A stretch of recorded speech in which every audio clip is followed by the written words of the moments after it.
Episode 80. Kenangan.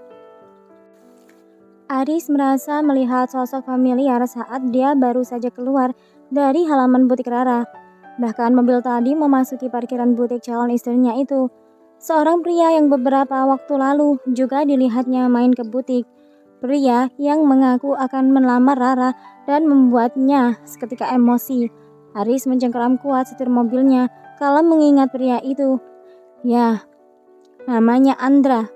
Tentu saja dia bisa ingat dan melihat dengan jelas kalau pria yang berada di dalam mobil itu adalah Andra karena kaca mobilnya tidak tertutup. Aris ingin kembali ke butik, tapi saat ini bukan waktu yang tepat karena papanya menelpon ada keadaan darurat di kantor. Tentu saja dia harus ke kantor terlebih dahulu untuk segera menyelesaikan masalah apa yang terjadi. Sebenarnya, Aris dulu tidak kuliah di manajemen bisnis, tetapi karena tuntutan dari kedua orang tuanya yang menginginkan dia menjadi pemimpin perusahaan, akhirnya dia mengambil S2 dengan jurusan manajemen bisnis agar dia bisa mengelola perusahaan keluarganya. Aku akan memberi pesan pada Rara agar dia mengusir pria brengsek itu. Aris mengambil ponselnya dan menghentikan mobilnya di pinggir jalan hanya untuk menghentikan beberapa pesan untuk sang kekasih. Aris bisa melihat kalau pria yang bernama Andra itu mempunyai tujuan lain saat mendekati Rara. Apakah dia harus mencari tahu sendiri siapa sebenarnya Andra itu? Pria muda yang terlihat konyol dengan mendatangi seorang janda dan tiba-tiba melamarnya. Bukankah ini terlalu terlihat keanehannya? Pria muda itu dengan tidak tahu malunya mengatakan akan menikahi Rara setelah mendapatkan amanah dari almarhum Tommy yang menyuruhnya menjaga Rara sampai maut memisahkan. Sungguh konyol. Alih-alih menggunakan tedeng mantan kakak ipar agar bisa terlihat sangat natural saat mendekati Rara. Yang cowok tengil yang barusan datang ke butik kamu sebaiknya diusir aja. Aku tahu kalau dia sebenarnya punya niat terselubung. Pokoknya langsung tendang aja kalau dia tetap tidak mau pergi. Setelah Aris mengirimkan pesan itu kepada Rara, akhirnya dia segera memajukan mobilnya kembali. Sedangkan di dalam butik, Andra menatap Rara dengan tatapan kecewa. Wajahnya menunduk, terlihat dia sedang berusaha meluapkan emosinya saat ini. Setelah beberapa saat, pria muda itu mengangkat kembali wajahnya dan menatap Rara sambil tersenyum. Rara sedikit terkejut melihat pria itu masih bisa tersenyum padanya, padahal tadi Rara sudah mengusirnya secara terang-terangan. Kenapa kamu malah tersenyum? Seharusnya kamu tuh tahu diri dan segera angkat kaki dari sini, ucap Rara dingin. Enggak kak, aku gak mau pergi sebelum kakak percaya sama aku kalau aku ini beneran serius sama kakak, jawab Andra masih dengan senyumnya. Ya Tuhan. Rara berbalik pergi meninggalkan Andra dan segera masuk ke dalam ruang kerjanya.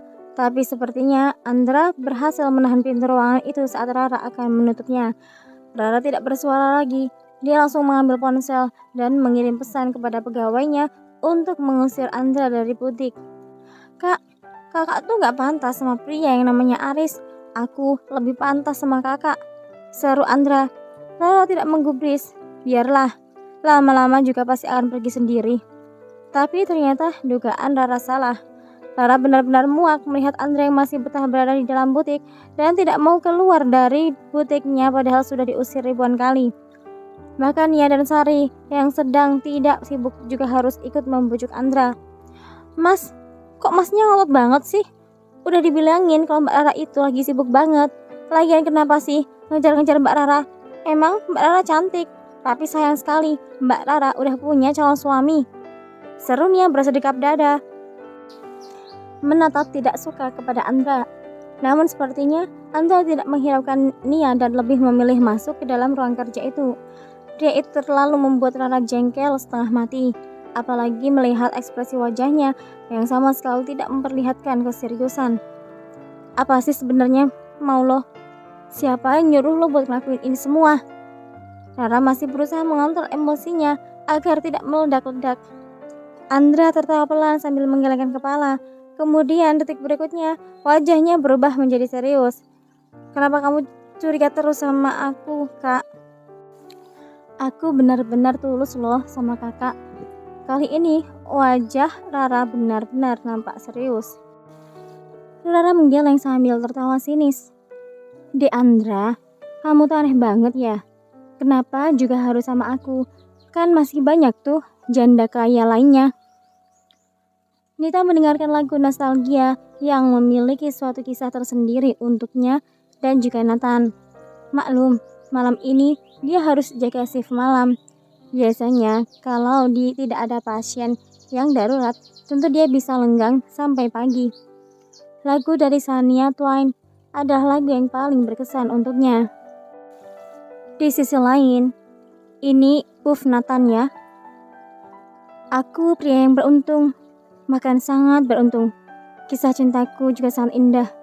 Ibarat lagu bisa dikisahkan, ceritaku banyak lika-likunya. Benar-benar memiliki jalan yang tidak lurus.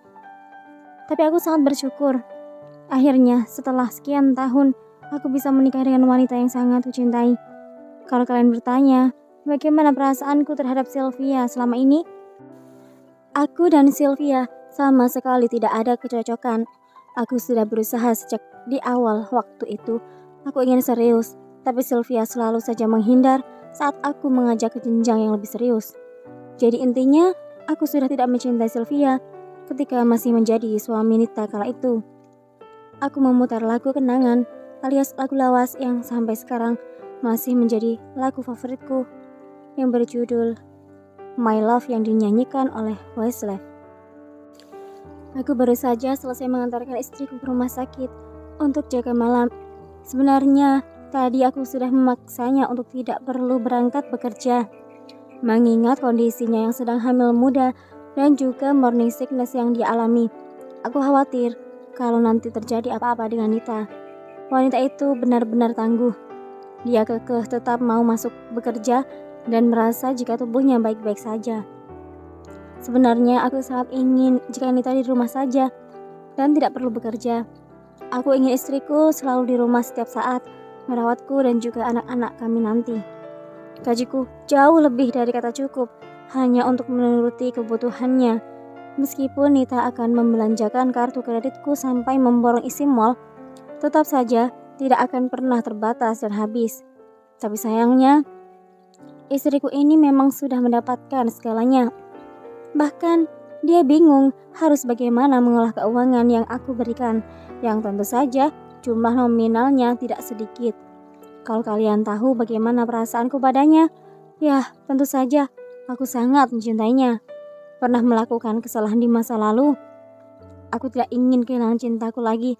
Nita dan cinta adalah hal satu dan itu hanya untukku seorang. Aku tidak akan pernah melepaskan lagi wanita itu. Sudah cukup waktu 5 tahun untuknya bersembunyi dariku dan menghilang di tempat yang aku tidak tahu. Oh Nita, dia bagaikan heroin untukku. Tidak menghirup sehari saja rasanya tubuhku benar-benar lemas. Aku sangat ingin Nita di sampingku setiap saat, tapi tentu saja tidak mungkin mengingat apa pekerjaannya saat ini. Mungkin besok, kalau kita sudah memiliki bayi, aku akan menyuruhnya benar-benar berhenti bekerja. Karena aku ingin Nita bisa mengasuh. Saat ini, aku begitu capek karena seharian memang banyak sekali pekerjaan yang membuat kepalaku menjadi pusing.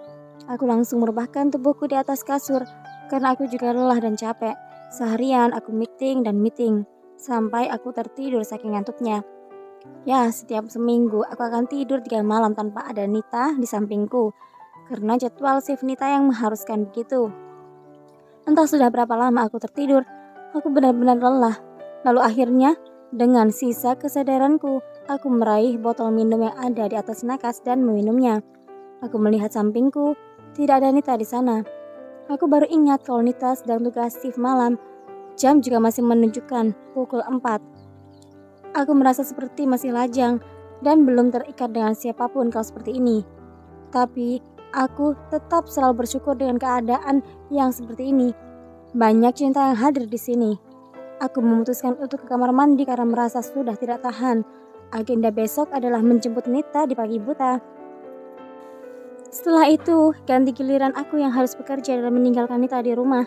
Aku ingin Nita tidak terlalu capek dengan kondisinya saat ini. Tiba-tiba terdengar suara ponselku yang berdering keras. Karena aktivitas seperti biasa, aku harus segera mengakhiri aktivitasku dan segera mengangkat teleponnya. Halo, Ini dengan Bapak Nathan? Iya, saya sendiri. Pak, saya dari Rumah Sakit Medical Center mengabarkan bahwa istri Anda, Dr. Nita, sekarang masuk ruang ICU.